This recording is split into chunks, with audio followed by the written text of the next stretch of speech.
Right, just up. One, two. Oh, cool. What's that? Awesome. What's going on, everybody? Good afternoon and happy Monday. Hope everyone's staying safe and doing their part. Oh, so we are in X-Plane 11, and I told you guys last stream that I was going to try out Vulkan, at least streaming it to see how it works out as far as stability and all that fun stuff. So here we are. Here we are in Houston, Houston International, or George Bush, if you want to call it, and the old Embraer 145 XR. A little quick trip to Gulfport. Like I said, just to really, I hadn't been on X-Plane a whole lot between P3D and all that. So without further ado, we'll dive right into it. So we're got the flight deck warmed up, or lukewarm. Got a couple of things to do. Like I said, we're going to be departing out of George Bush, so we'll get everything put together for I'm gonna say what, hour and 17 minutes, I think. Take off to touchdown, so shouldn't be too crazy. Let's see. I think the winds are favoring 3-3, right? So we'll pick 3-3 Romeo down here. Let's see.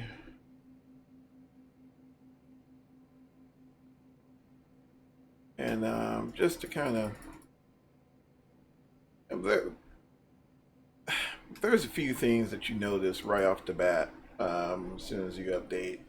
And Austin mentions it in his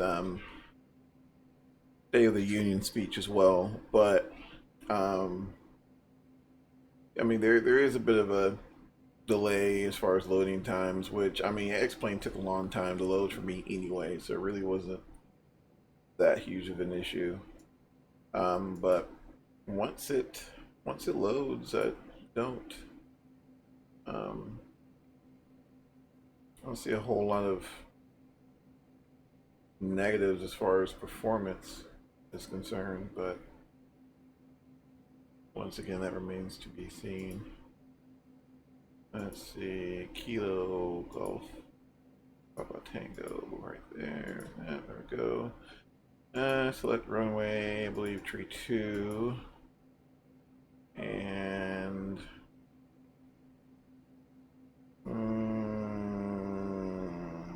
let's see here. ILS. Kind of winging it here. Alright, there we go. App ILS 432. And a whole lot to this route. Basically, it just goes along the coast and sets us up over the water for a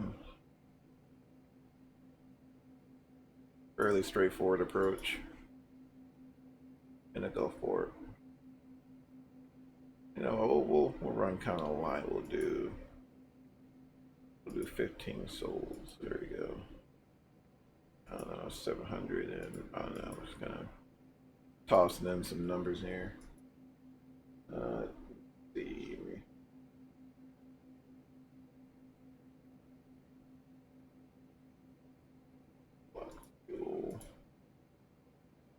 5,600 and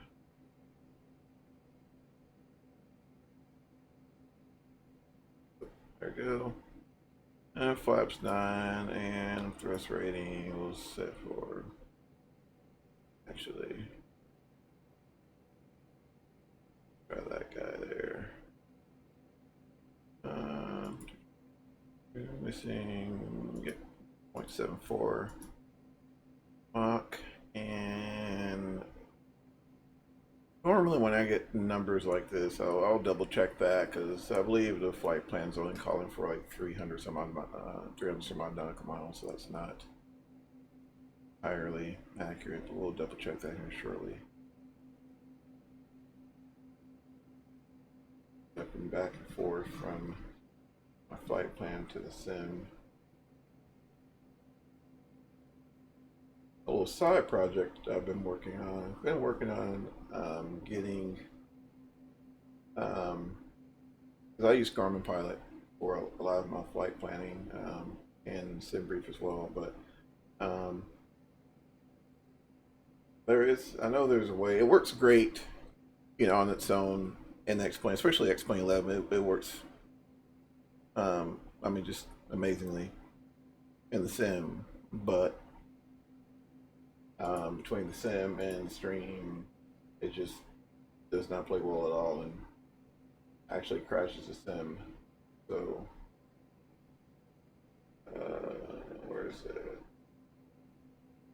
Been working on trying to come up with a workaround so I can stream, of course, what you guys see in front of you, and stream that, and perhaps maybe add an additional source. I think I know what I need to do. Is just trying to figure out how to go about it. Is the biggest thing right now. Where flight plan? Oh, I have to load it to actually see it. Let's go ahead and execute it. Let's see.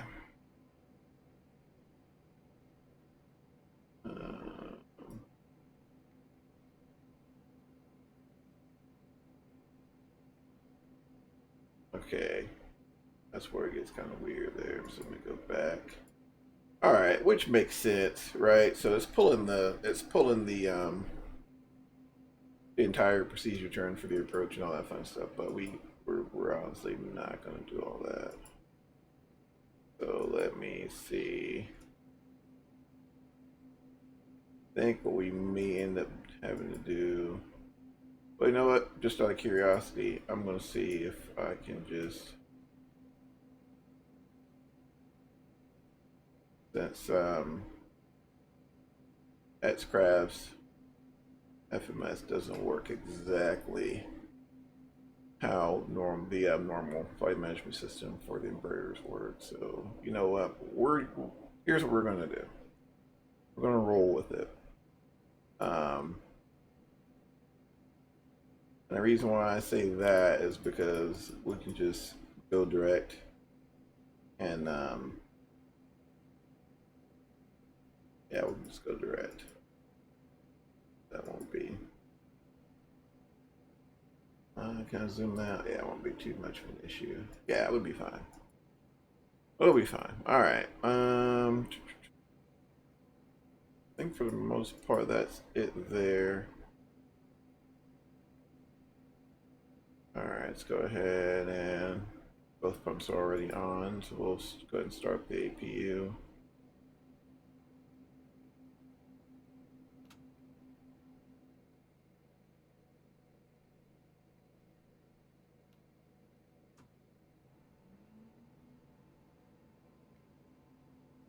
So yeah, trying a few different things. Trying some overlays for the stream to try to give you guys a little more information on the trips as we take them and all that jazz. So see how everything melds together and hopefully doesn't crash anything.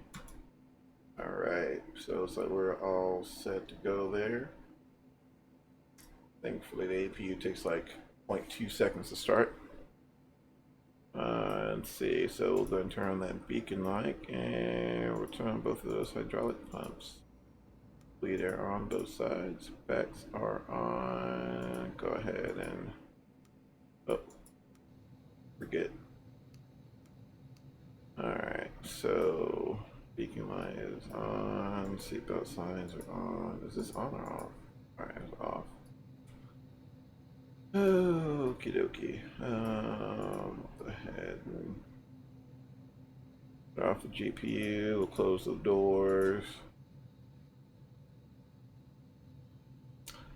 I think we're about ready to go.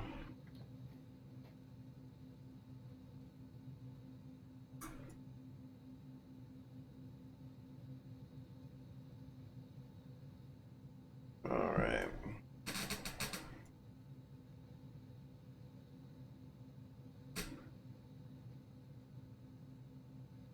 Double check one more item here in the list. It changes speed.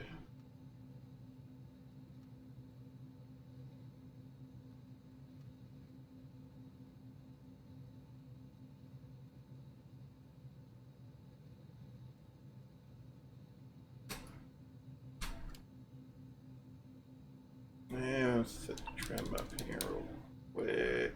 Perfect. All right, I think we're all set to go. Leave. Go ahead and Ground to cockpit. Please show me where you want to go. let's see. I guess play segment.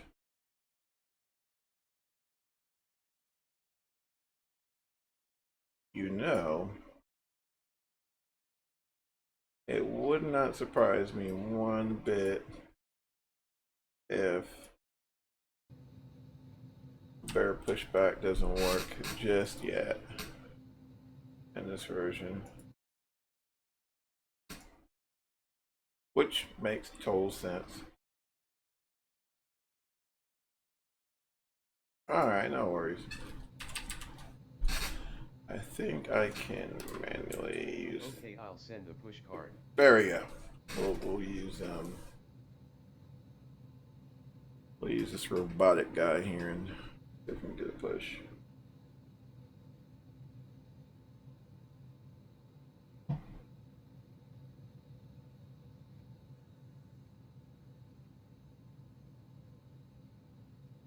Here I am with my hopes and dreams of everything working immediately upon a beta release.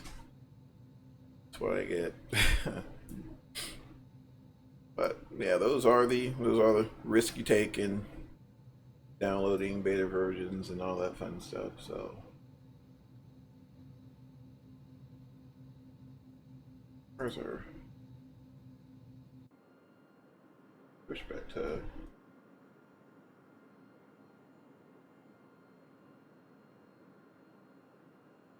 Here we go.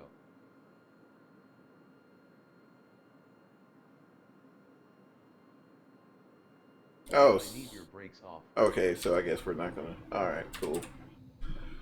Didn't know that. That's all right. There we go. Holy cow!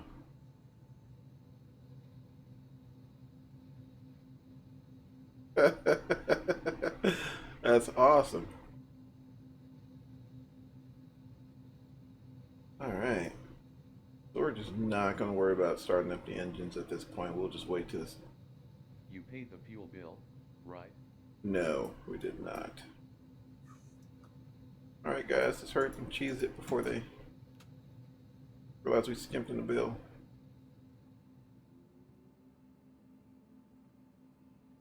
All right, so golden rule number 2.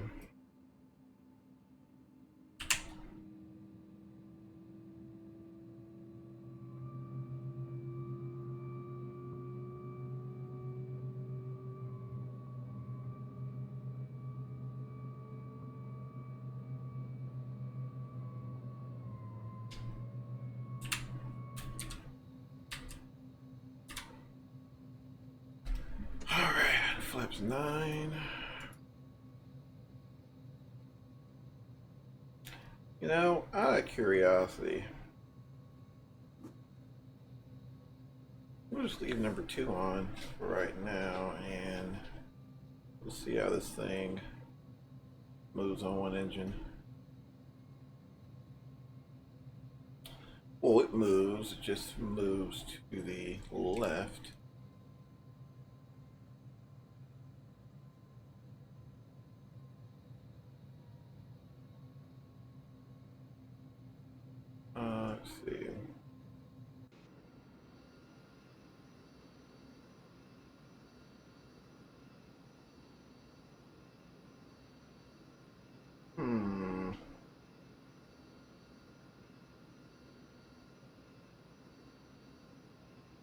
Well, let's see. Another issue with downloading beta releases is that sometimes your control set can get blown out. So let me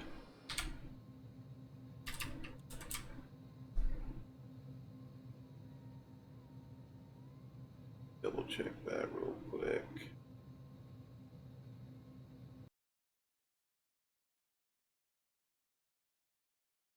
Let's see. So, yeah, that's one of my 75 different nozzle tiller.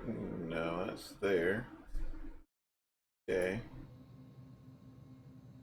So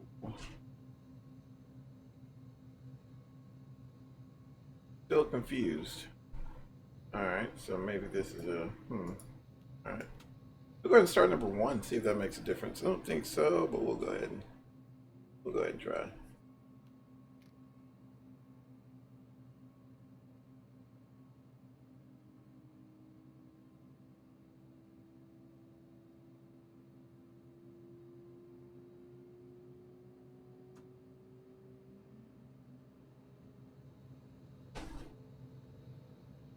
Alright.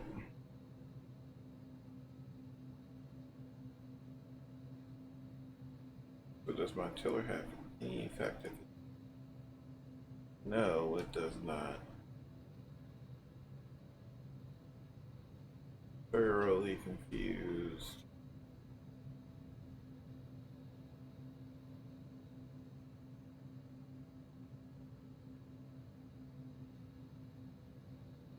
Hmm.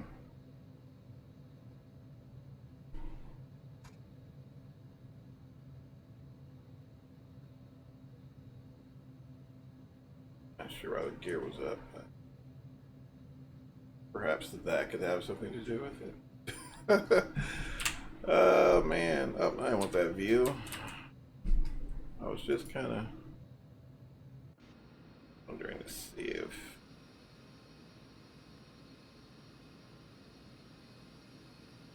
I'm not getting any movement at all from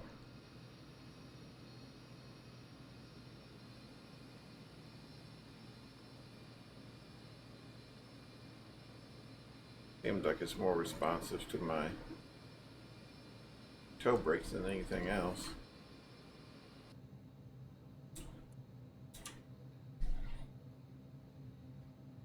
Double check and see what else it could be.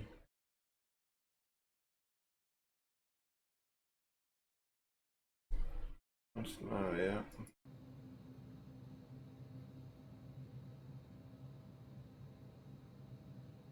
Wonder if it's. Oh, that wouldn't be it either.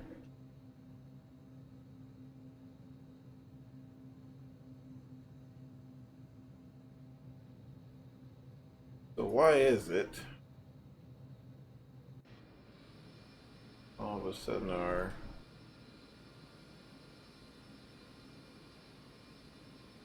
if I tap to left toe brake?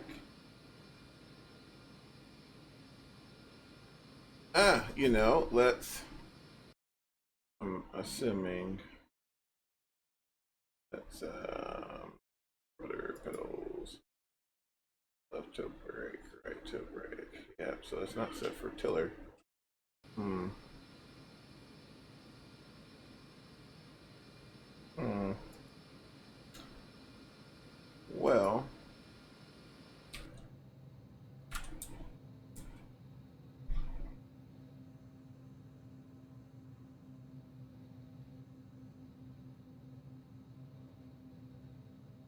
very confused.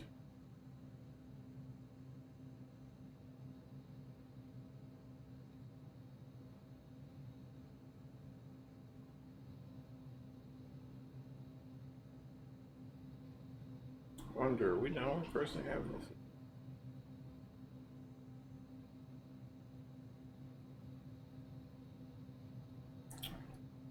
Hmm. See.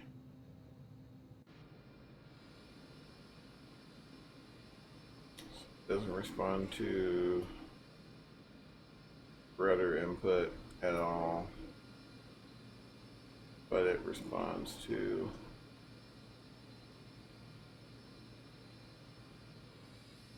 toe brakes. Now, question, are we having the same issue with every aircraft? Let's change that. We'll Delta connection. That's fine. I have no. I don't think I have another United Express one. Nah, maybe. We'll try this one, see if it works.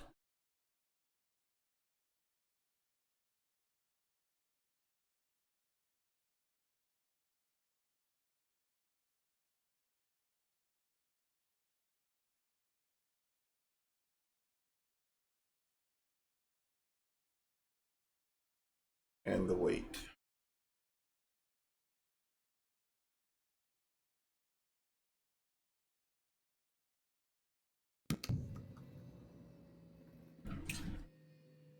Right. From scratch. Quite honestly, I think we can see everything we need to see without even getting started.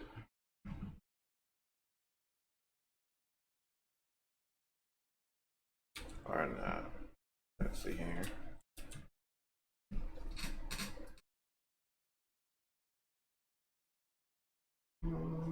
Just gonna start everything up.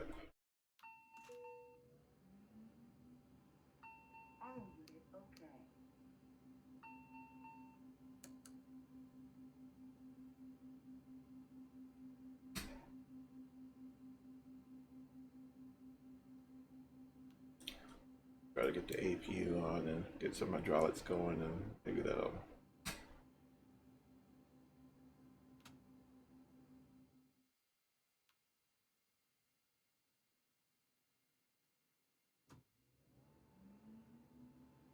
Alright.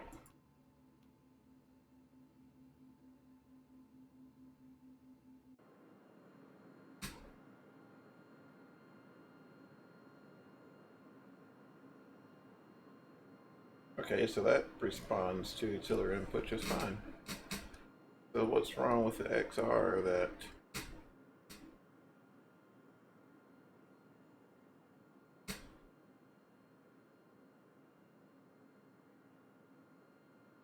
very strange.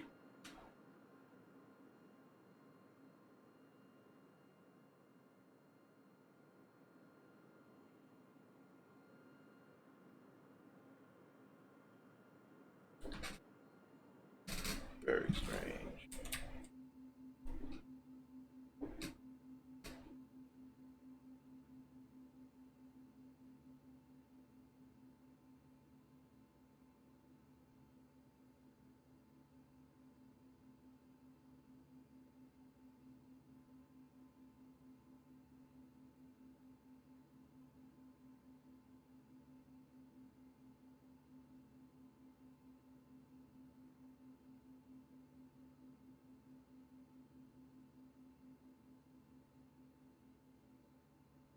All right, so let's start from scratch.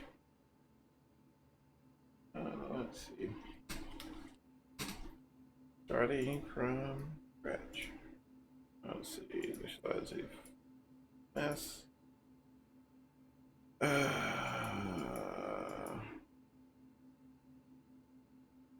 What was it? 31,000, I think. No, that's what we'll do. 27,000.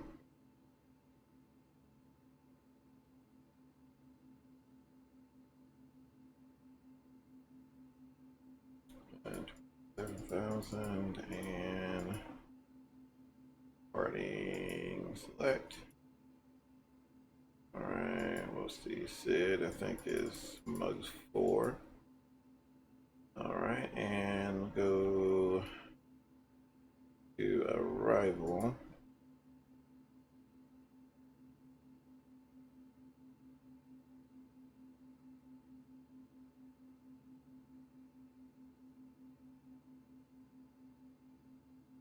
Go to arrival at, what is it, Kilo Golf Papa Tango 32.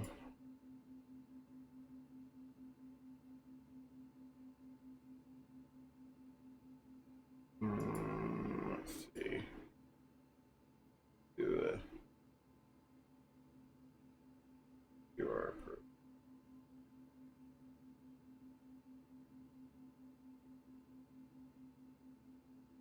What? Oh, go back. Arna.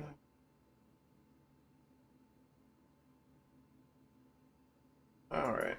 And what did I say?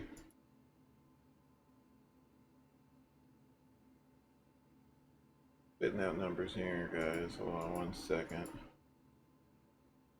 Okay.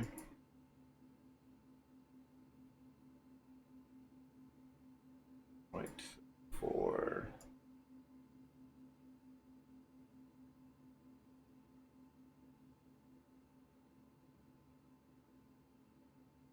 See here.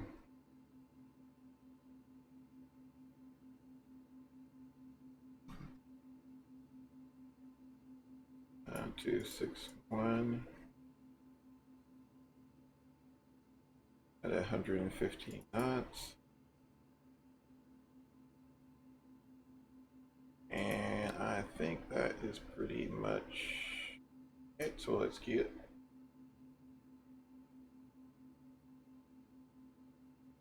good to go there. All right. Everything else configured.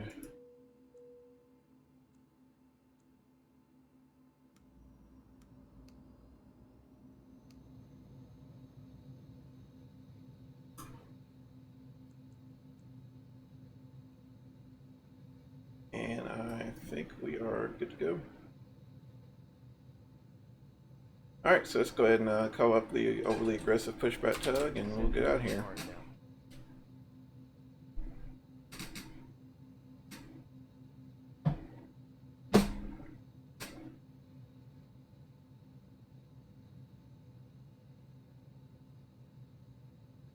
Let's see.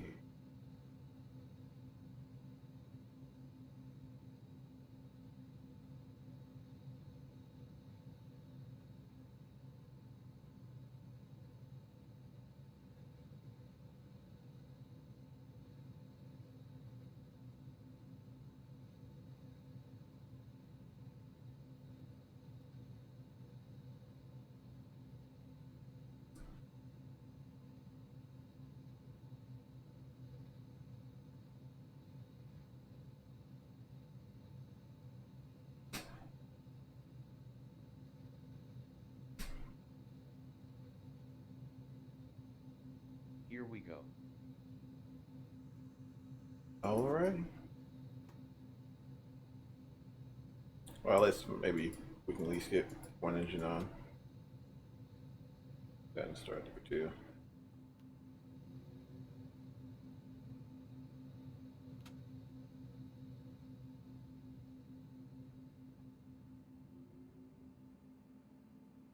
Okay, I'm clearing now.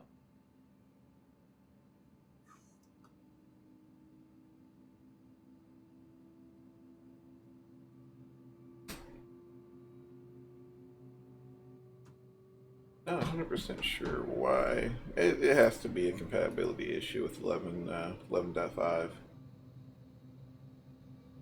Gotta be. Right.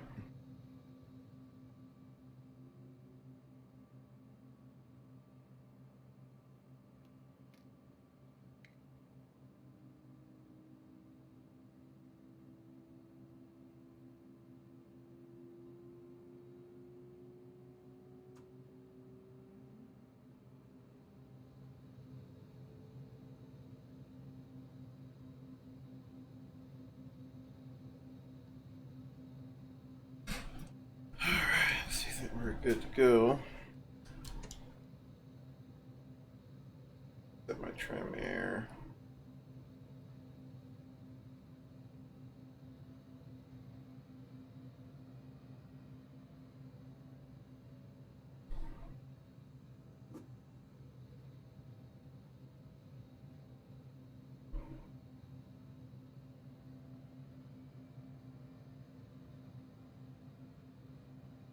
Ah, much better.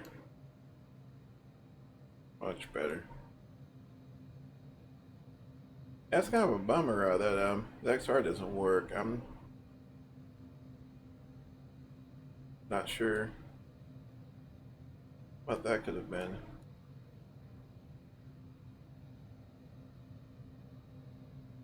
I know you can set your control schemes and everything individual of each aircraft. So I was like, well, maybe somehow that got changed, but no, that wasn't it. So I'm not sure. Not sure.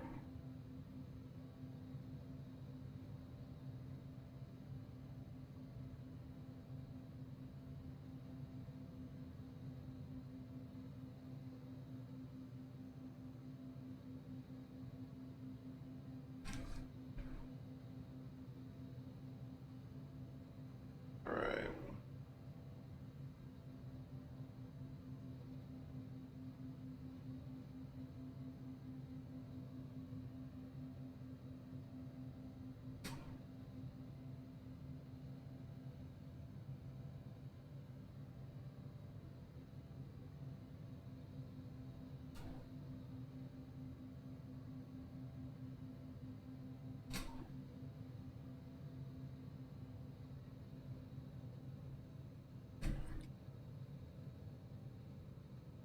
Bring this guy down the height a little bit.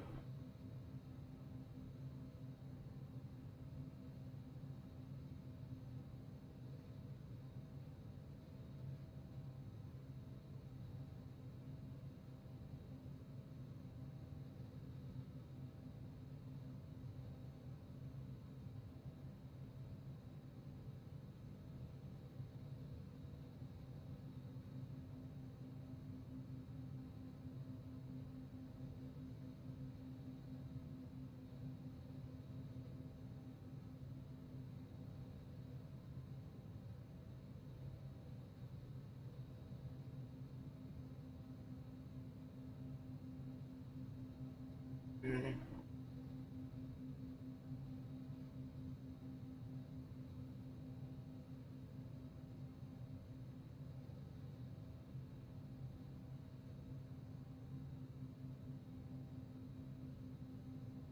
I've yet to find really good scenery that incorporates the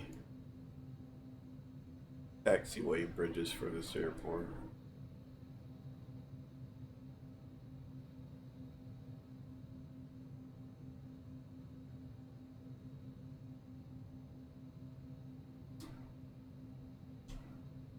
Unless I've maybe been, perhaps maybe I may have been looking in the wrong places. But no, no DFW has some really good scenery that there's a couple of taxiway bridges that connects the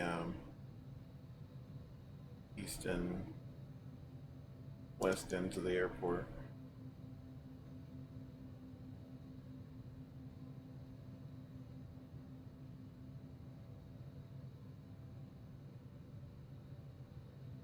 All right, so we're heading for 3-4, not 3-4, 3 Romeo, and it is a bit of a trip to get there in Houston. Between Houston and Atlanta, I think the taxi times are very daunting. The FW can get pretty bad as well, but if you're leaving out of Terminal A and now you're departing to the south, and it's not too bad. Just if you're taxiing from Terminal A all the way to freaking 35 left or anything taking off to the departing to the north, and you're going to be in for a trip.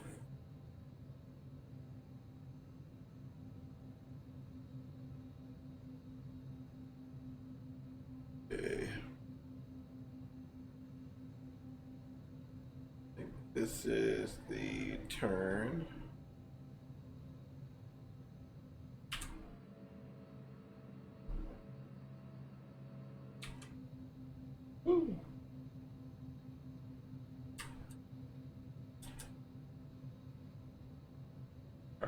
bit. Yeah, it's been kind of cloudy today in Houston. It seems like I know Mississippi got hammered last night with some, I think, 2 tornadoes. So definitely keep them in your prayers.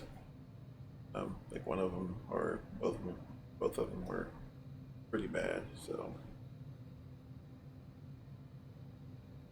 definitely keep them in your thoughts. I think today weather's pretty decent in Gulfport, so shouldn't have much of an issue during the arrival phase. About 24 knots. There, we can get a nice jaunt down to 3-3.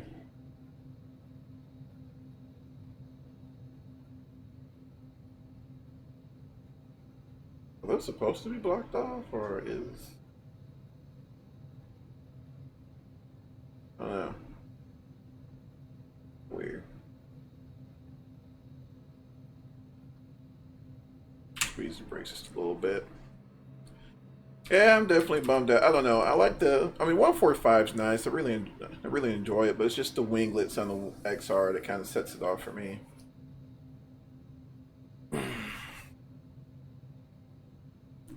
Kind of gives it that, I don't know, elegance. But and that paint job was amazing. That livery was amazing for the XR.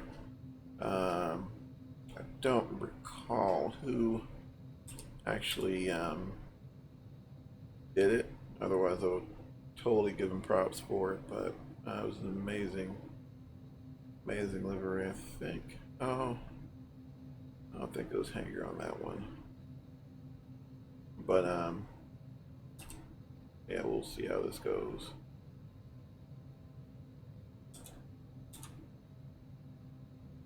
Because like I said, TBM, the TBM 900 worked for me. Worked pretty good in Vulkan. Although I've been told that hasn't been consistent across the board, which I kind of, that does make sense. It is beta, right? So honestly, didn't really didn't expect for it to work with the TBM, but I fired it up and there we go. But excuse me, the texture is kind of meh, but I believe I guess one of the reasons why it performs so well is that some of the textures I think are compressed. Could be wrong on that one, but whoop, the wrong one. There we go. But like I said, we'll see how it goes with the with X-Crafts and Brager 140, 145 that is. 69. Hey man, what's going on, bud?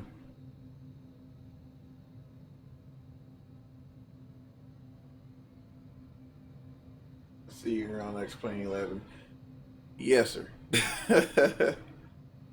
Yes, sir. We're on 11. We are on X-Plane 11, and I am thoroughly confused. Why are there barriers blocking?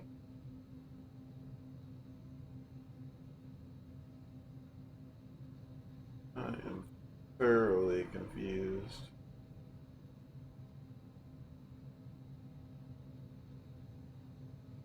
Huh. Didn't see that on the NOTAMs, but maybe the runways are closed. I think we're good though. I think that's just blocking off a section of the taxiway. I think we're kosher.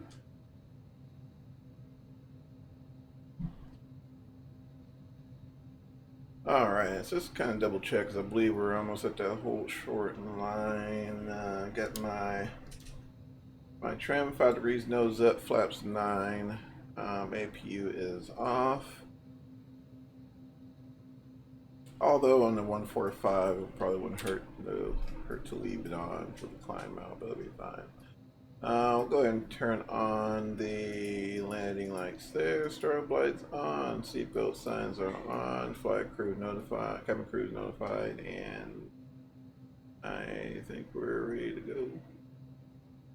Let's see here. Gonna B1's at 116. Rotate at 117. B2 is at 129. Gonna do it the whole day. And I know how that goes, bud. Know how that goes. High school, so. Oh man, it won't last forever.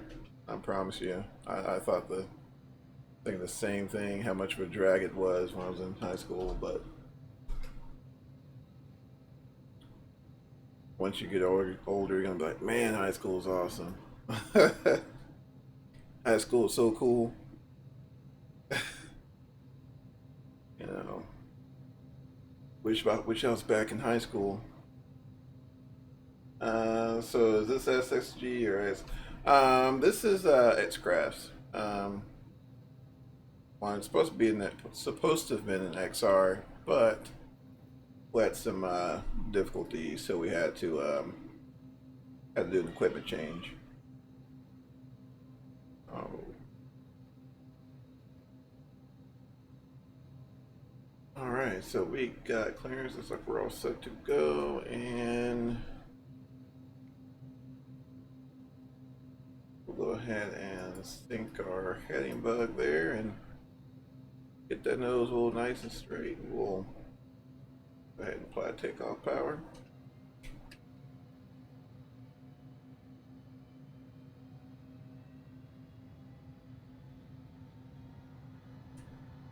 Takeoff power is set. Finish your instruments and limits. Airspeed's alive.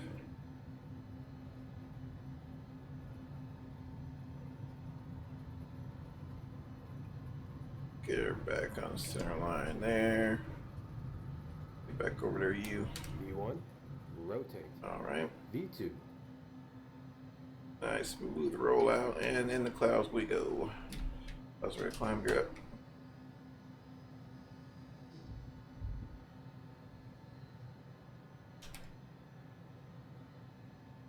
Alright, so we're in IMC right now. I'll go ahead and hit that heading mode and hit this guy, flight level change.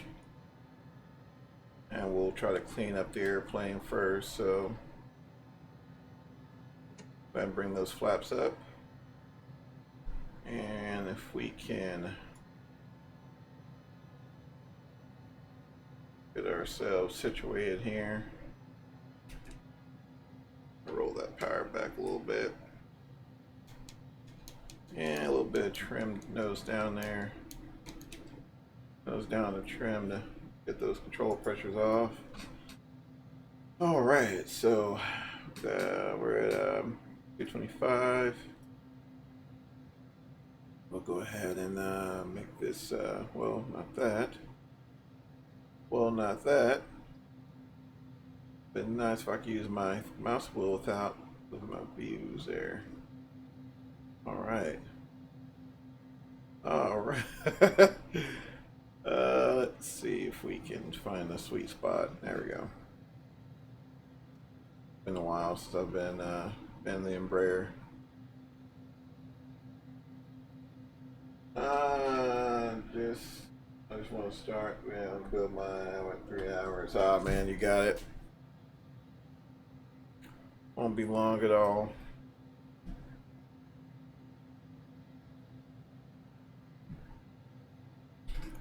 Start your time building. Have you so are you going to use paper charts, or is your instructor going to let you use FortiFlight or Garmin Pilot? Let's see here.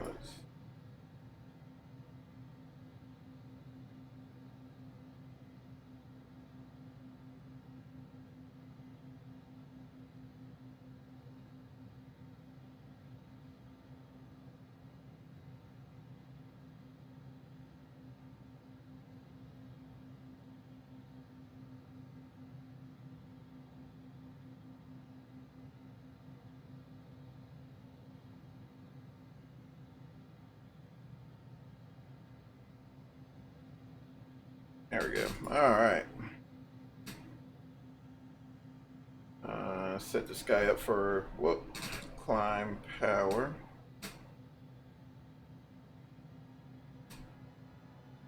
And I'm gonna slowly bring up power there. I'm not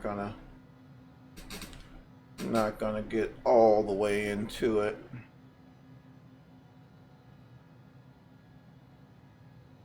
Let that autopilot catch up. And we'll go ahead and vector ourselves on course here.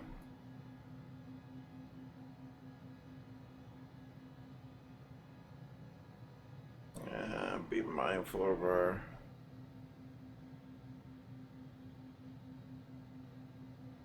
speeds there.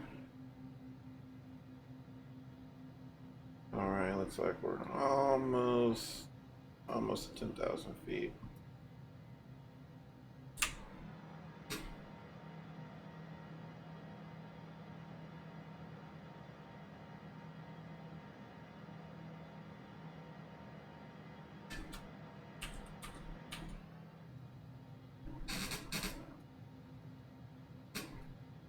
Alright, so we'll go ahead and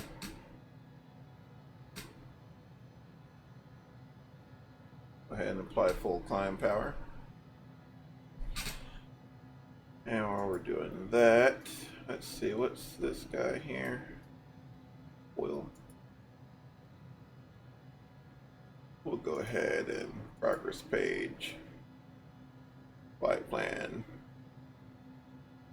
and we'll go dread boil. Go ahead and arm that there. And beautiful. We are on course.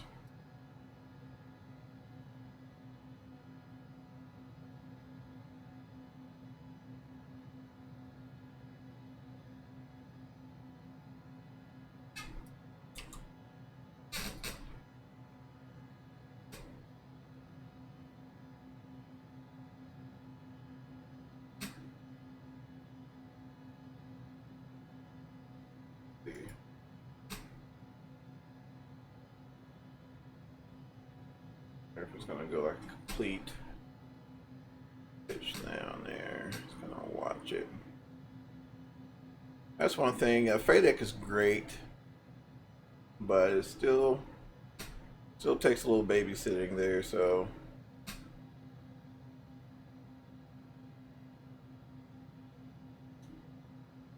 all right, so it's trying to catch 270, so we'll go ahead and start adding back that power. All right, so we're good to go. So yeah, we'll be fine.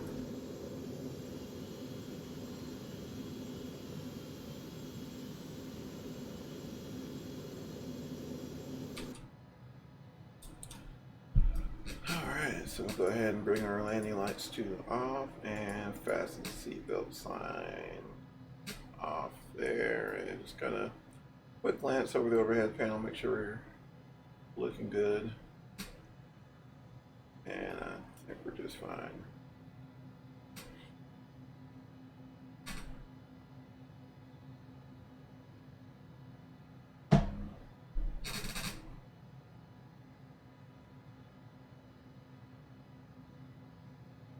Alright. Almost at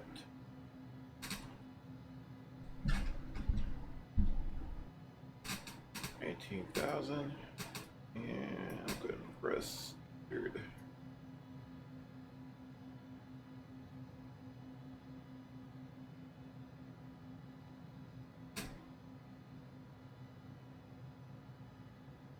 Let's see.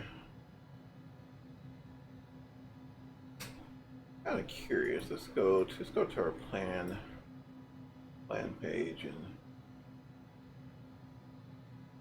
check some things out here. So what's basically oil all the way to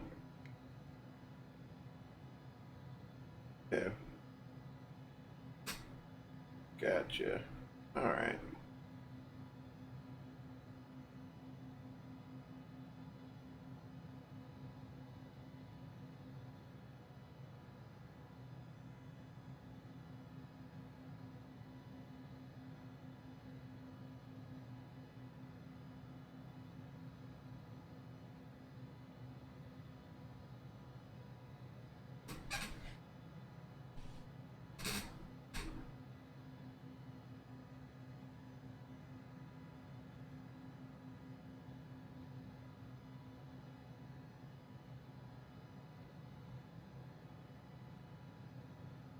And 22,000 there, almost 28,000.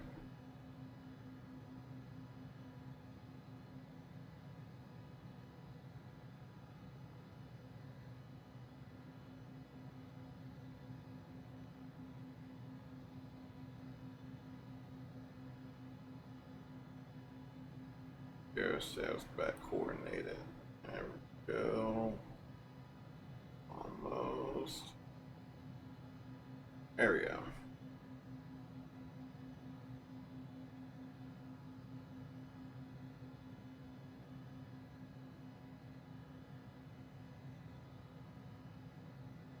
And being that we have I think the weather was calling for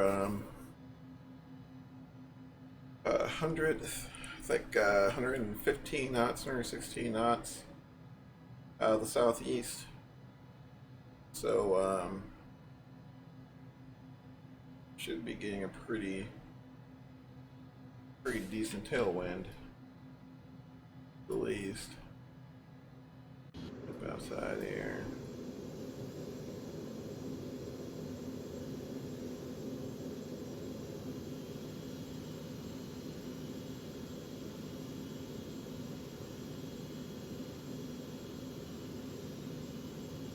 There we go. Do like the little tool tips that that they give you, kind of give you a little bit of a aid there to for your vertical planning. One thing, once again, I do wish that, you know, maybe they can revisit is the avionics. I think this thing would just be a completely different animal if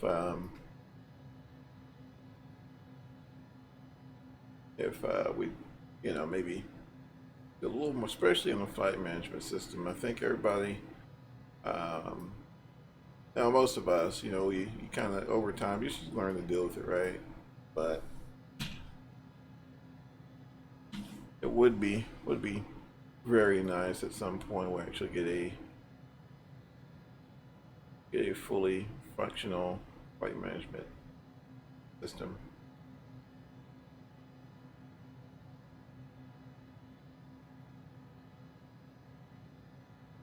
But chill, see what happens. I know the particular individual who's working on it. I think he's working on several projects as well, so it's not surprising that doesn't have a whole lot of time. So,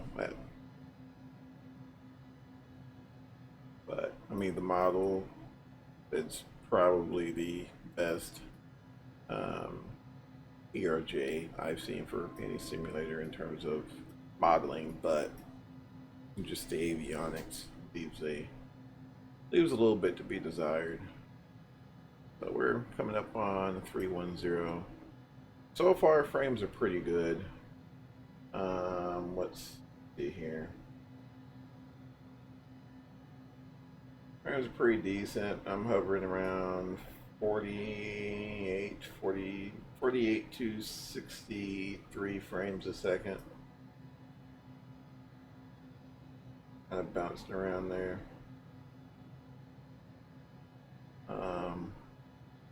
Outside, let's go outside again and see.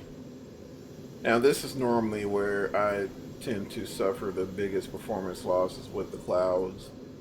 And right now we're 48 Let's see, 47, 50, 67. So it just kind of bounces in that range there on the frames per second. So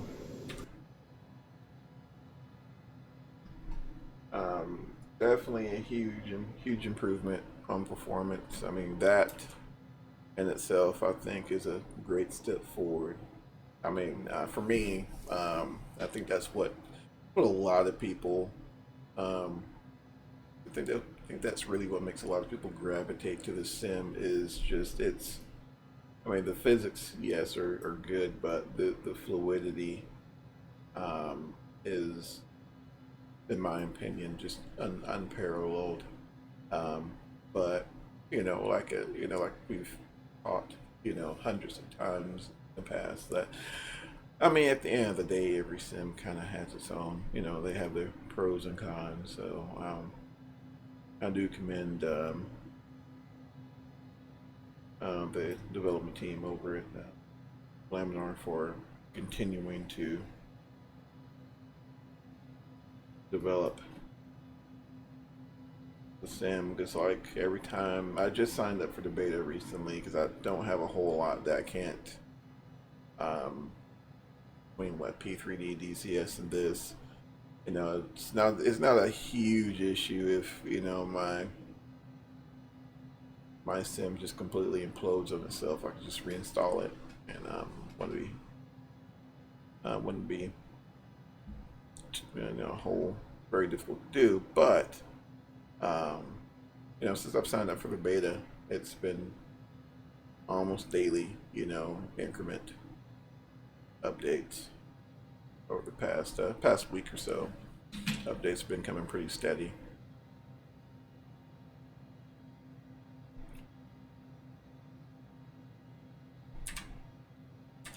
Which I mean, it gives you hope, that maybe at some point, I think a lot of us kind of share the same same aspirations for the sim. Maybe at some point, the ATCs, because I mean there are some of us who,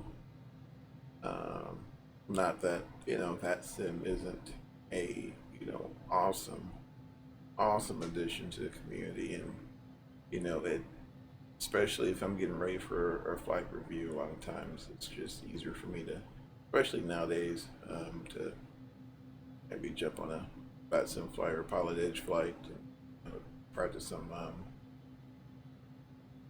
do some air work in a sim. But at the same time, if you just want to jump in for fun, a lot of times the default ATC works just fine. At least it does the job for a lot of people for the most part. But I think over the years it's been well past the time that maybe we should look at updating the current air traffic control solution for ice plane.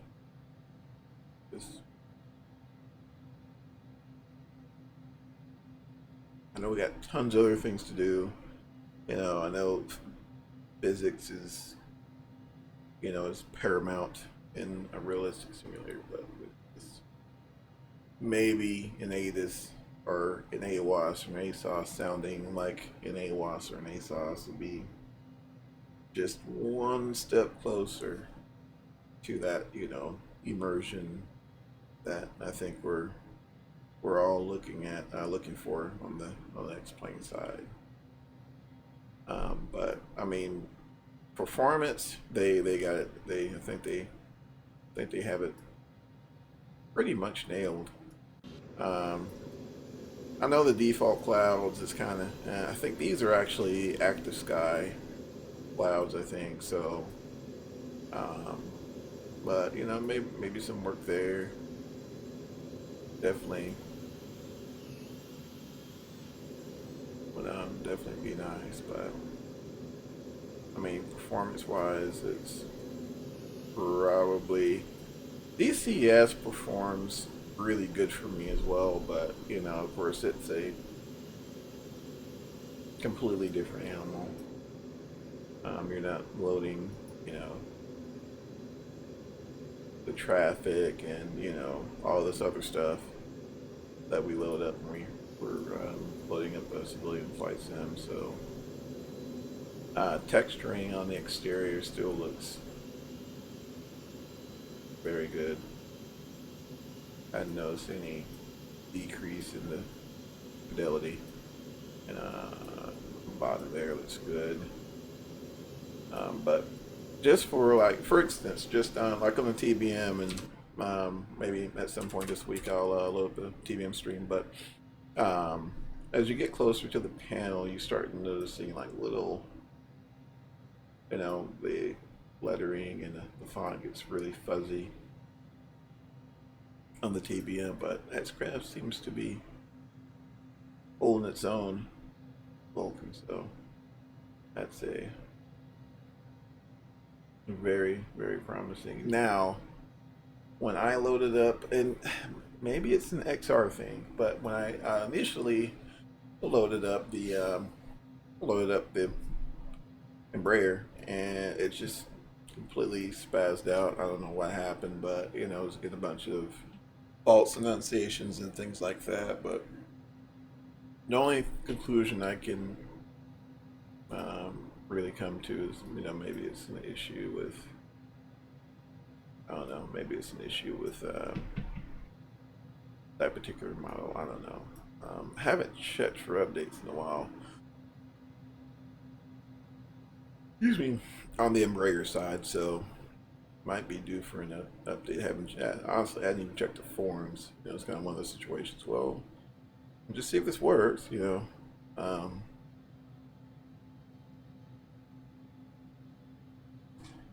Didn't even check. I think Hot Start said out of the box it should quotation fingers work. But like I said, I hadn't had any issues. Hadn't had. I haven't had any issues, but yeah.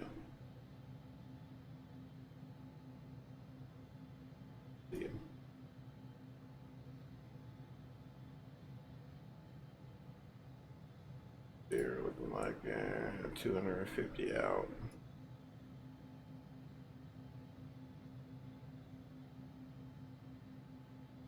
All the way out there a little bit.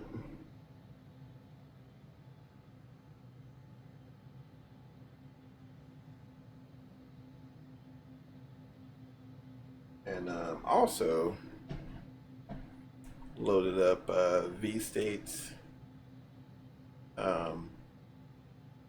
V-States, I think it's ortho scenery. Just a question. Not sure. But I think it's ortho scenery. But yeah, loaded up V-State scenery for I think it's for part 1 of Texas, and then what you guys, I'm sure know by now, I tend to stay kind of more in the southeast on my flight, so I loaded it up, and haven't really taken the opportunity to really see how it looks in Vulkan. Hopefully the ceilings are high enough. Once we get into Gulfport, we can at least get a view and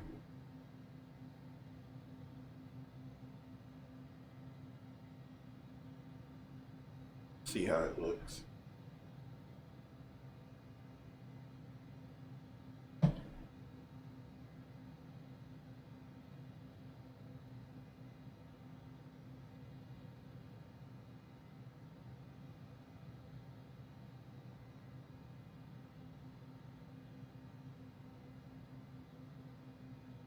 Alrighty.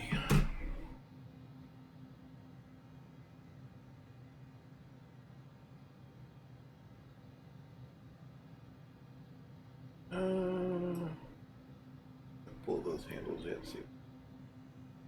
One of those things like, it looks like it's supposed to work. It's clickable, so I'm assuming it works.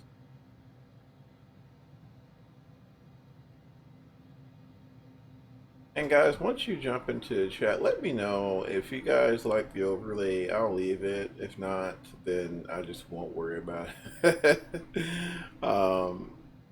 It is a little, what was a little involved getting getting set up. If you guys like it, you know, I'll leave it. I won't worry about it.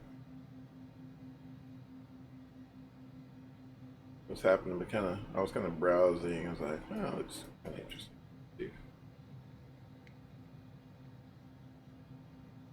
See if that, see if it's of any use at all, and figure that out, and then also figure out see if I can get it going on P3D, especially since I see that they got a notification that the shared cockpit update has been released for the MD80 series by the Bad Dog X on P3D. So yeah, it's time to get a buddy and practice that LCRM. It's definitely going to be interesting. I think it'd be cool, especially if you're in a virtual airline. You can actually have an FO on the Mad Dog at least. So I don't know, be a good time for those VAs to get those numbers up and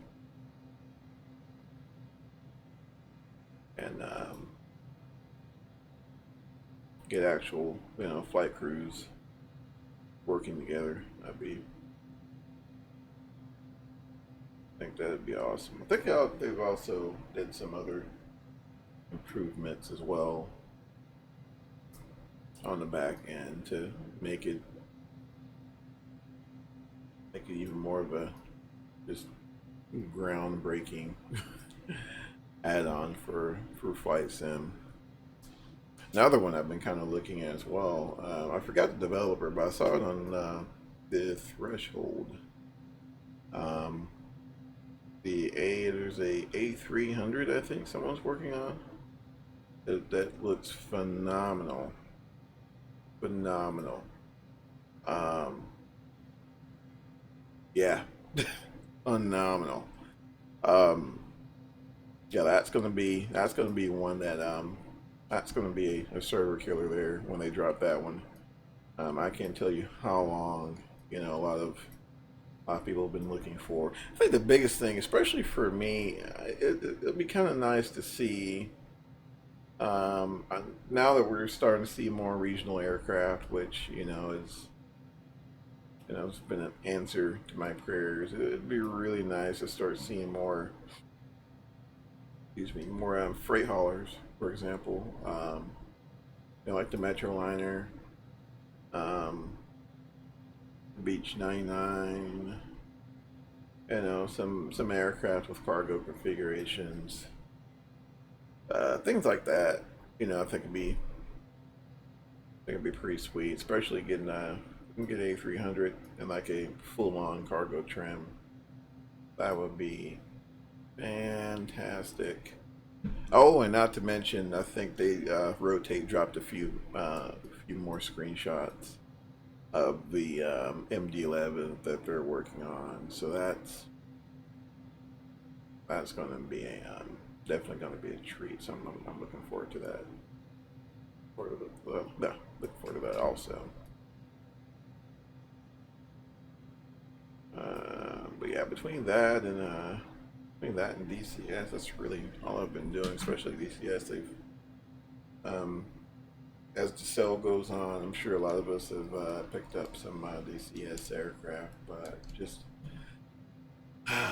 I'm so bad at DCS.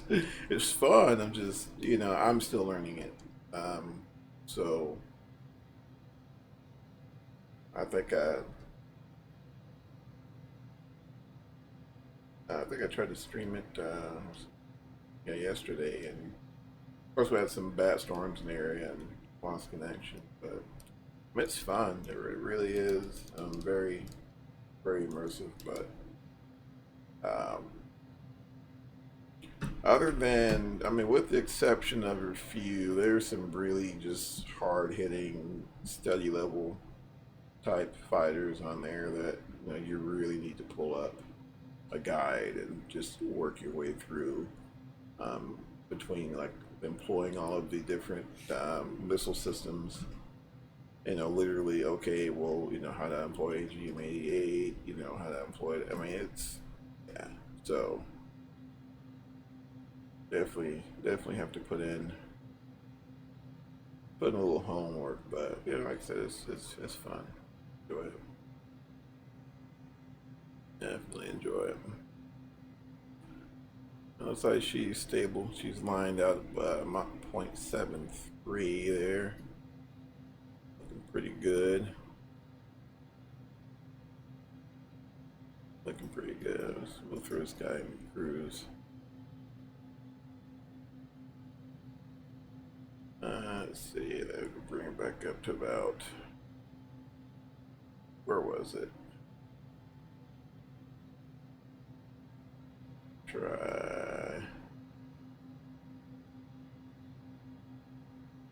about 80%. About 82%. See what happens there.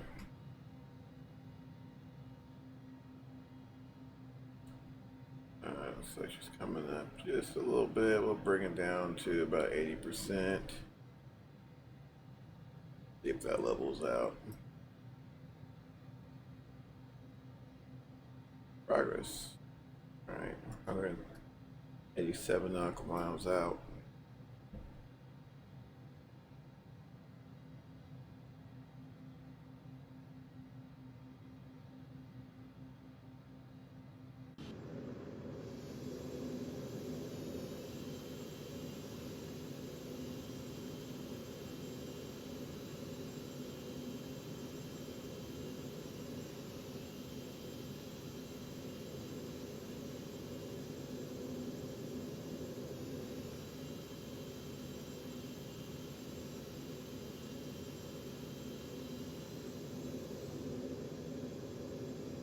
There's the old Gulf of Mexico. And looks like we're crossing. I don't want to screw it up, but I want to say this, that we're getting getting ready to cross over New Orleans, or we are crossing. Pretty close though.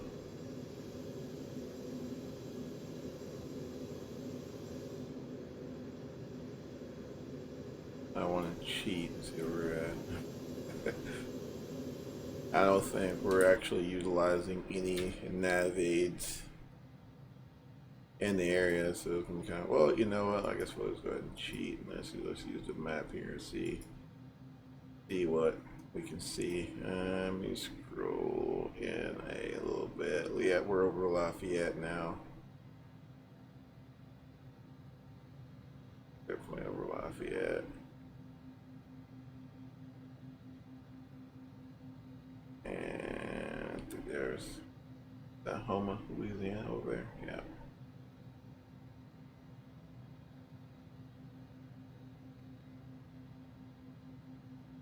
And there is a place between Baton Rouge, I think. Baton Rouge and, oh man, it's a little small town just before you get into Baton Rouge, but I know a big delicacy in especially Louisiana, but it's called Boudin, and they have some amazing food down there. It's awesome. If you ever get the opportunity to try some, highly recommend it. Highly recommend it. So, crawfish, of course. You know, not sure how many of you guys out there indulge in the mud bug.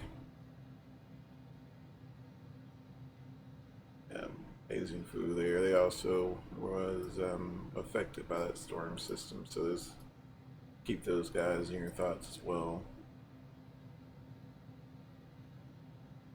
Weather's been crazy. Everything's been crazy lately. I think I'm about over my free trial subscription of 2020. Let's see. 162 miles out.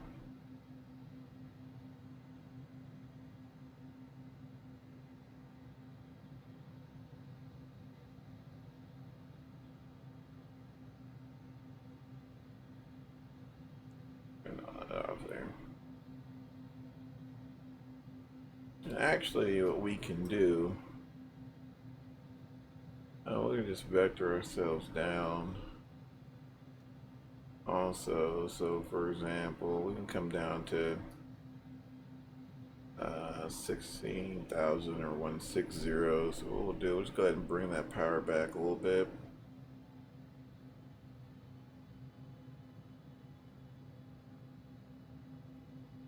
And we'll put this guy in flight level change. And we can bring up our speed a little bit. We'll try a point. We'll do 0.70. So let's go ahead and bring that power back a little more. And we'll start that descent. Then we'll go ahead and notify. Go ahead and notify the cabin right there.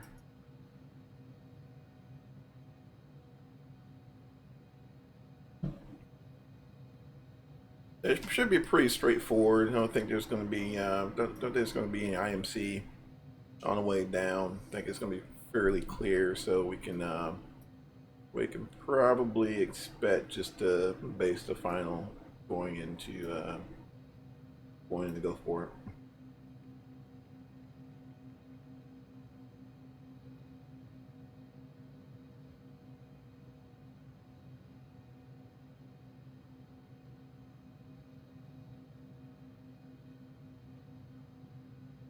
Now, correct me if I'm wrong, but does... Yeah, never mind.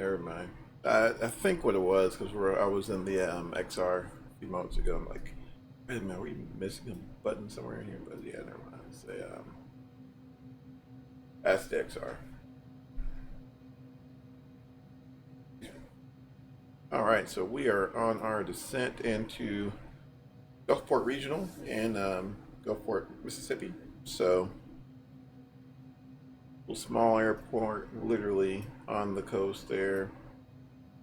Of course, the coast there in Mississippi. So, not a very busy airport. I think it's a Class D airport. So,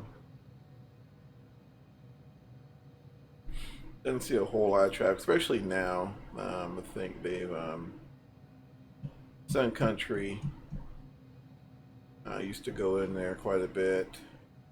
AirTran, way back in the day, they used to run the crap out of 717s into there, and then once they kind of went under, they kind of stopped all that. So, like right now, I think they're still getting flights into out of Dallas, I think, Atlanta, and Houston, I believe. Don't think they see anything out of Memphis anymore. I think that was back during the golden years of Northwest. Been a while ago.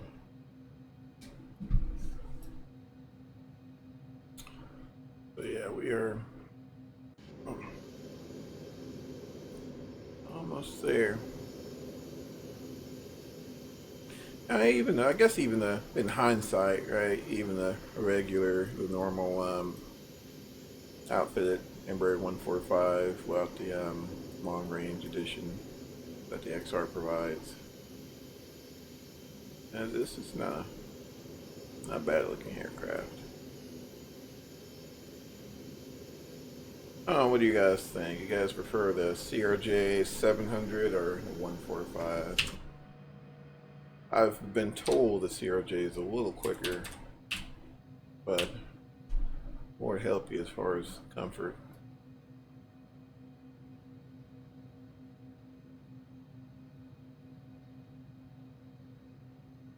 Embraers, I mean, the cabin's not bad inside, but I don't know. I was really surprised. I think if the overhead storage on the latest Embraer series was a little better, I think that would have been like the perfect, that mainline slash regional. I think that would have been perfect aircraft to fill that gap. Which is, I mean, it does a great job now. It's just, I guess as a passenger, sometimes you get a little spoiled. It's like, I gotta lay inside my bag, blah blah blah, but I don't know. I guess it really doesn't matter.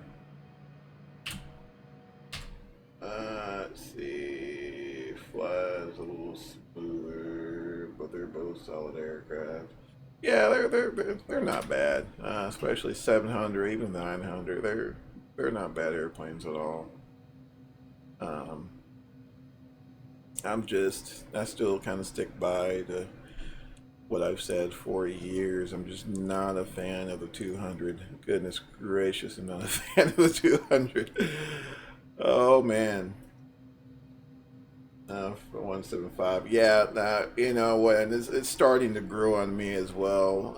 Especially since I've been, especially playing around with the Phil there's rendition of the 175 195. I was just extremely, I mean, even as a passenger in real world, it's just a very spacious, um,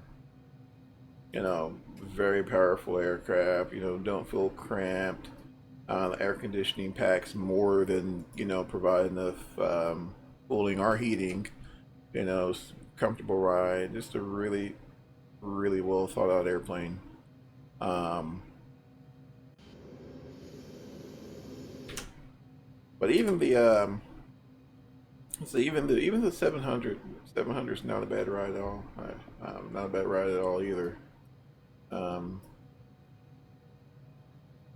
Going over the mountains. Oh my goodness! Yes, I was on a flight from Salt Lake to, oh, where was that place in Idaho? Great Falls, I think, or something like that. But we were going over the mountains, and I mean, the thing just struggled. I mean, I think our zero fuel weight was pretty high, and that thing just struggled, and it's just one of those airplanes. It's almost as if, I've been out of the airline industry for a while, but it's almost as if those things are paid off, and it's just easier just to run them until they fall apart, rather than, look at other investments, which I get, it's a business, right? But my goodness,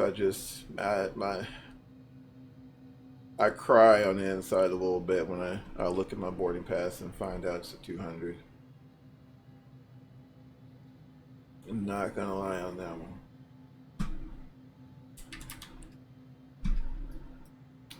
All right, we are at 16,000 there. We'll hold 160 for a little bit and finish out that descent. 140. Well, 140s aren't bad, and the 145s they're not bad RGs either. But like I said, if I had to pick, I think as far as regional terms, I think the 175 will probably do it for me. And I was mentioning yesterday the Airbus, I guess it was the A220. I don't know why I don't know why Bombardier kind of comes into there as well, but the A220 was just a phenomenal ride. But I think that's more of a mainline aircraft than anything else, though, if I'm not mistaken. But just, man, that thing was just beautiful, beautiful on the inside. Um, Took one from it was a Delta Airlines flight from DFW to Salt Lake City, and of course it was in the fall, so I was just crazy headwinds. So it took a while getting up there, but it was just a very, very smooth. Considering the winds, it was a very, very smooth, smooth ride going up there. And honestly, it was one of those trips really didn't. I was like, oh shoot, we're landing already. You know, it was like a 3 hour flight. But yeah, so yeah, it's definitely been different and interesting times here lately. I kind of hate to see the old birds go, like the MD-80. You know, I was a huge fan of the MD-80, but you know, especially times like this, it just would not be economical to operate anything with a JT anything on it.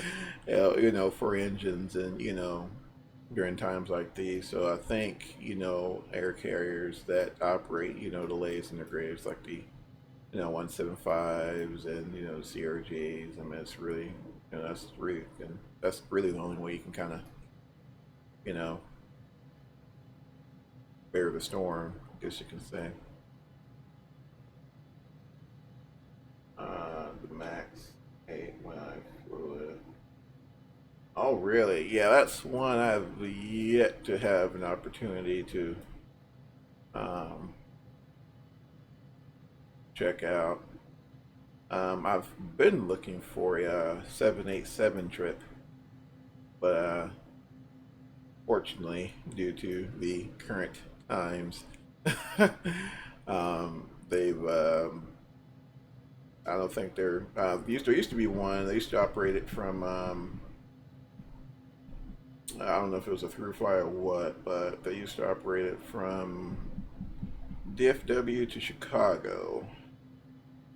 But I think it was probably like going on to somewhere else or whatever. But you know, I was trying for the longest to try to maybe catch a trip up there, but never could.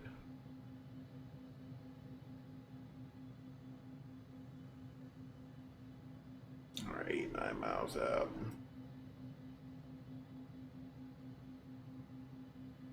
And we'll bring up the power just a little bit.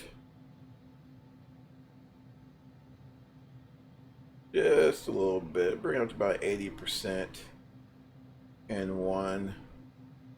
And see how she does there.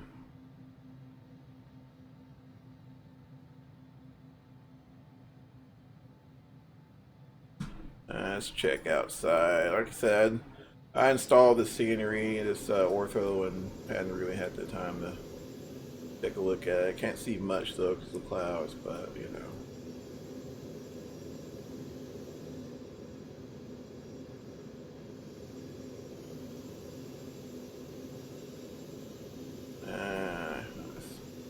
Eh, can't see a whole lot.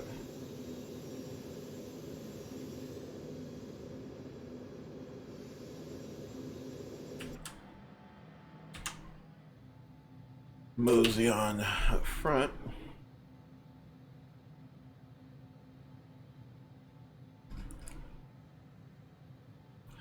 But yeah, that's one I would be curious to see how they would pull off though, like the especially like the 737. Well, the Max I could probably see them doing at some point, especially like development houses like the MDG or you know I could see someone pulling that off, but the Airbus A220 I don't know. There's just a lot to try to pack into a simulation and it be under $100, you know. So we'll kind of see if we can get a decent CRJ 700 and CRJ 900 in the next plane. I think I'd be a happy camper though. That's for sure. Um, this CRJ from Matt Scraps, it's not a bad bird at all. Like I said, I think if I had any, I think that is New Orleans. So yeah, we're over New Orleans right now. I think if I had anything to say about the about this bird, it would be the FMS. It's a bit to digest, but once you get used to it, you know you can get a flight cooked up here in a couple minutes. You know now it's you know you're not going to be able to pull out you know ERJ FCOM or something like that, and you know make sense of it, but um, you know, you can. This thing is set up to get you from point A to point B, and you know, or you can use the plain Jane um, X-plane FMS, you know, which is kind of based off Boeing. But anyway, um, but yeah, you know, there's that.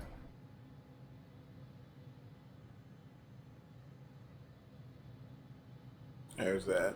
But yeah, you know, we'll kind of we'll see what 2020 will you know we'll see what else positive 2020 brings, and we'll go from there. I think that Airbus A300 it looks pretty close. I didn't get to look at where they were in the development cycle, but it looked as if they were really close. So hopefully we may see an old school Airbus this year. Hopefully. What is that? All right, 275 knots. That'll do. Let's see. Let's double check the weather in Gulfport and see what we're up against there. So Gulfport winds are out of the north at 11 knots, visibility 10, sky conditions clear, temperature a balmy 29 degrees Celsius and dew point 13, altimeter 294. So being that the temp and the dew point is so far apart, we can kind of lean towards the idea that we're probably going to be looking pretty good as far as cloud conditions and things like that. And plus, it said sky conditions here, so and we're good to go. All right, looks like we're about 60 nautical miles out there, getting close. I'm gonna give it a little bit more power.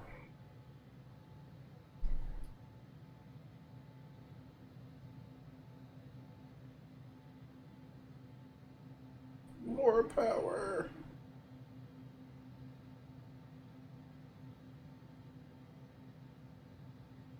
Of course, we don't want to give her everything she's got, Captain, but at the same time, I want to try to keep an on-time arrival.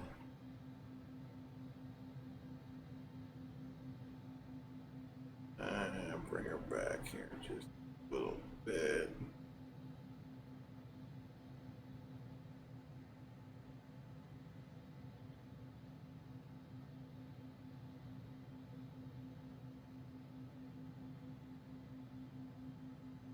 And 54 nautical miles out. Once we get to about 45 nautical miles out, then we can we'll go ahead and continue our descent. And like I said, we'll just hook into a base to final for runway 32 into Gulfport. Let's see here. Another good one. So overhead panel. I think looks good there. And also it gives you a little vertical profile guy there, but we're not gonna pay a whole lot of attention to that. I'm just gonna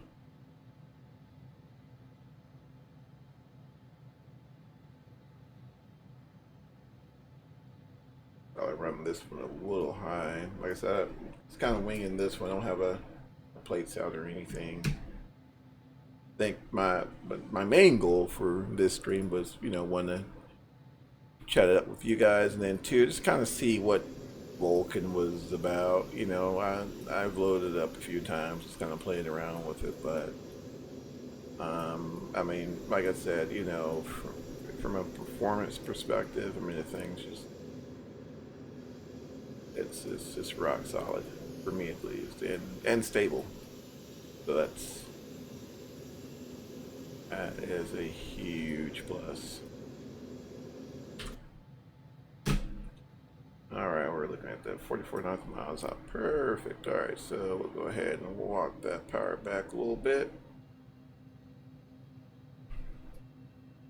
keep a little power in for help out with pressurization.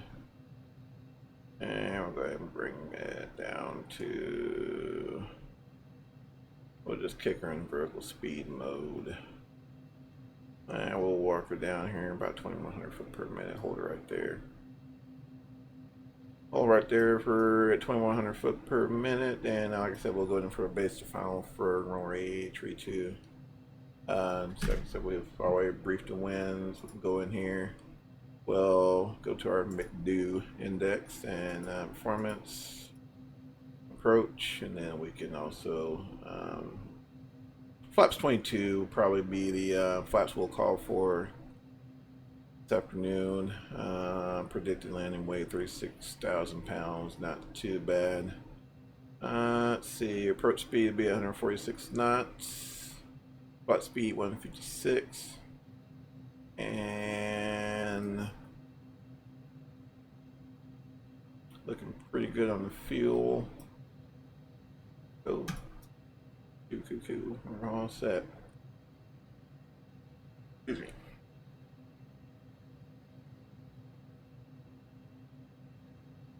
We're about 23 miles out from our approach fix here. We'll go ahead and idle that power.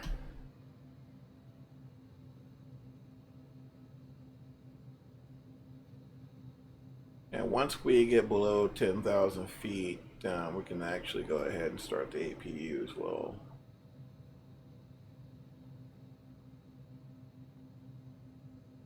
Which it sounds weird. Man, that looks good. That looks good. Sounds weird, but I've been told, I don't have any experience on the jungle jet, but I've been told that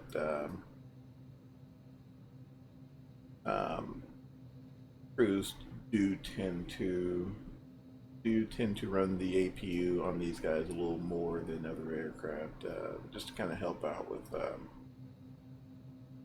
pressurization on, especially on takeoff. So now I'm sure we won't be able to see the differences here, but you know, just kind of mimic that. We'll do the same. I'm gonna go ahead and bring up. Let's see. I'm gonna bring up that vertical speed a little bit, about 1900, just to get below 250 there. We want to bust any speed restrictions. We'll sync that heading bug up, and we'll set ourselves up for, I think, 140 if we can get it. Let's see. Here in a minute. So once we get pretty close to our approach fix there, we can go ahead and press the heading bug, and it'll kind of throw us in kind of a little pseudo downwind leg. I just want to square that off a little bit because I don't want to overlap it too much. So we'll be kind of going in almost kind of a 45. All right, landing lights on. And wait for this guy to do its thing. And there we go.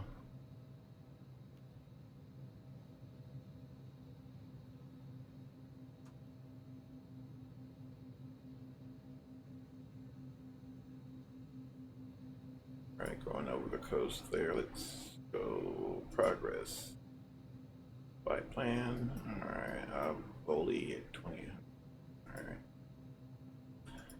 All right.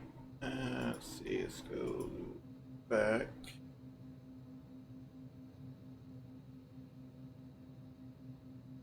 And that looks like there is Ship Island there.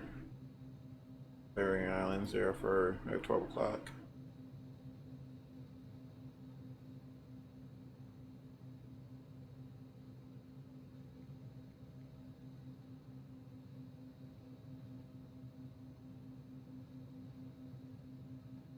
Let's see where we're at. What we're looking like. About 7 nautical miles out. All right.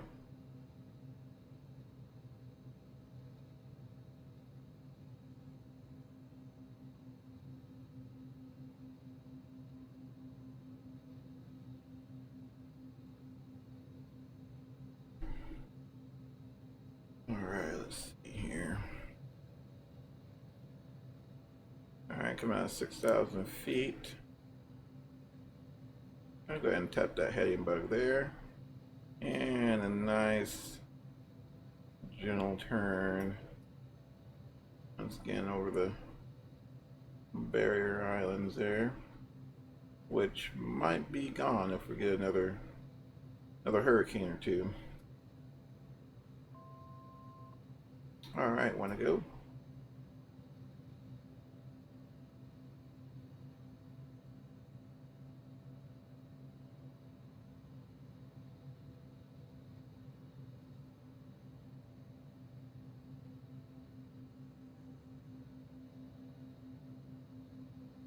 Alright,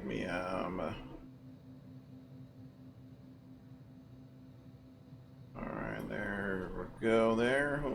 Looks like we're landing out at about 4,000 feet. Might get under it there for a little power for the time being because we're about to start another descent there. We'll set this up for about 900 foot per minute.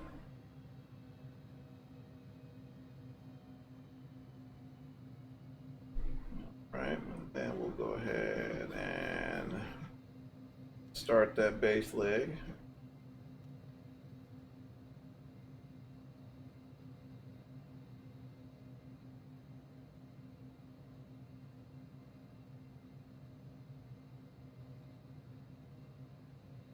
Zoom in a little bit there, kind of help us out.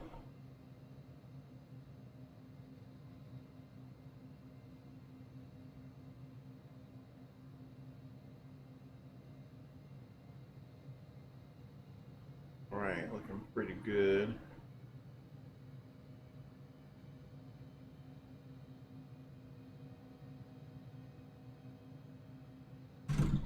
Oop.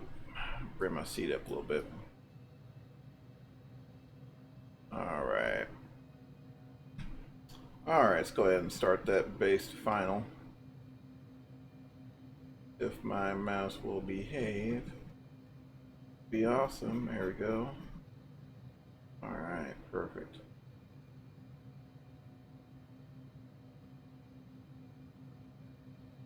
And we got good meteorological conditions, so once we get lined out here, we'll go ahead and head to controls and we'll just file the approach by hand. So let me go ahead and get that nice and square it off.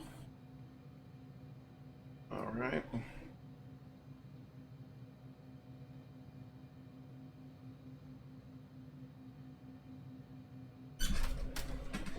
Oh, get myself together here. We'll disengage that autopilot. I got the runaway at my 1 o'clock. Let's see.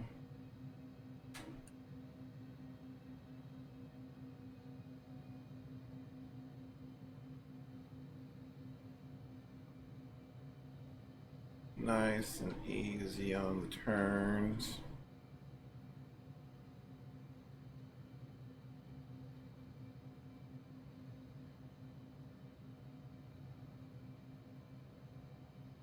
I've got a bit of a weather change. All right.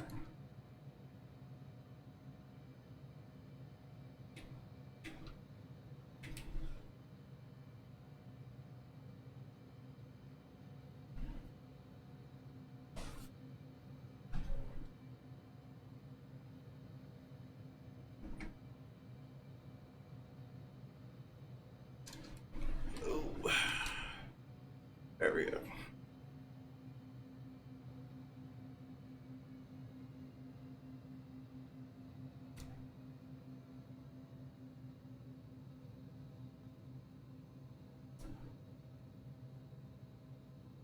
Lined up there.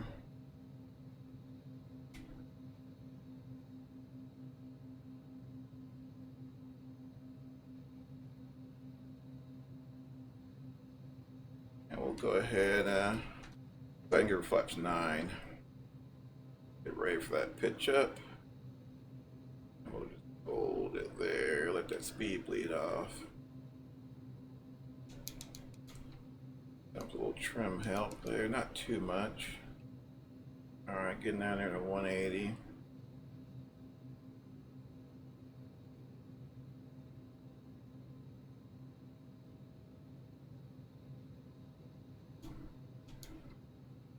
Alright. 170, come back in for a little power. And we'll do a little trim, help me out there. Go ahead and call gear down.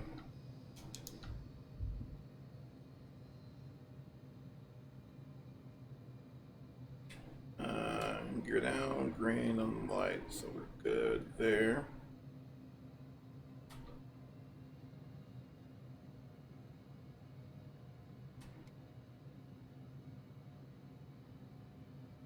Add a little power there. I'm just going to use my pitch to control my airspeed. And we'll go ahead and toss in, I think flaps 22, I believe. Alright, yeah, 22, there we go. Alright, so we're dropping speed there. I think we're stabilized, and we'll just go ahead and set our missile approach altitude set. Let's see.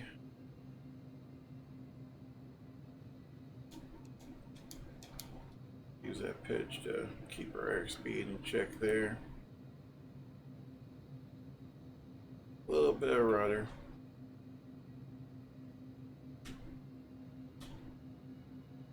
Alright, go ahead and arrest that descent. 500.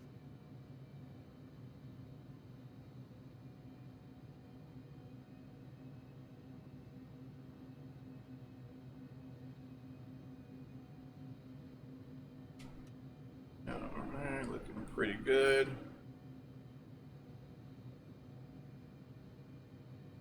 Minimums. Continue.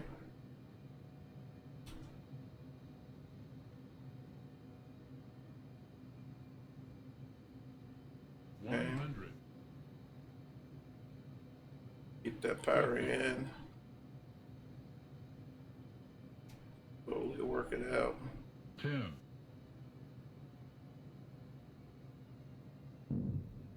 There we go. And we'll go ahead and constant pressure on the brakes there. First is engaged.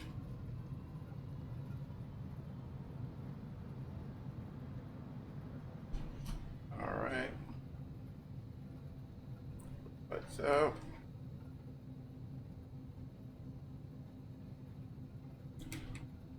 Alright. Pretty good. So we'll go ahead and catch this next exit here. I keep forgetting we're something like 17 souls on board, so this thing wants to go on the ground. Alright, I think there's our exit here. Oh. There's our exit there. We'll go ahead and right here. And we'll clean the airplane up. Then airplane up, landing lights off, strobe lights off, and keep it straight. Alright, so we'll go ahead, we'll bring to a stop here, guys, and we'll go ahead and do a little replay. Hopefully X-plane cooperates. Let's see here.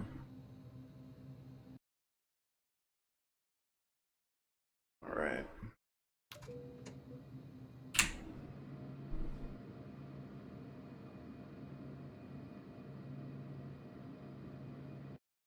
Sure the tower views gonna look like.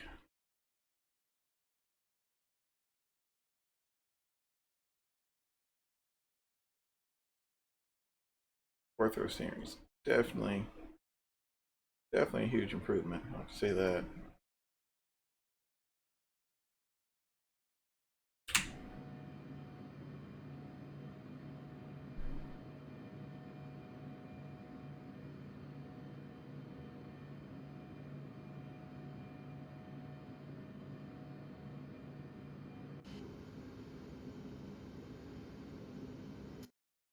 Let's see if we can kind of zoom in a little bit.